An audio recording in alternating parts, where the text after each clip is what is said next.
Cracking your knuckles. It's a habit many of us have, but is it actually harmful? Let's break it down. When you crack your knuckles, you're creating a vacuum in the joint which pulls in gas bubbles, causing that satisfying pop.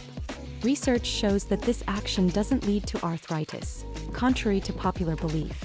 In fact, studies have found no significant difference in joint health between habitual knuckle crackers and non-crackers. However, if you feel pain when cracking, that's a different story. It could indicate an underlying issue, so it's worth checking out. Overall, cracking your knuckles is generally harmless, but moderation is key.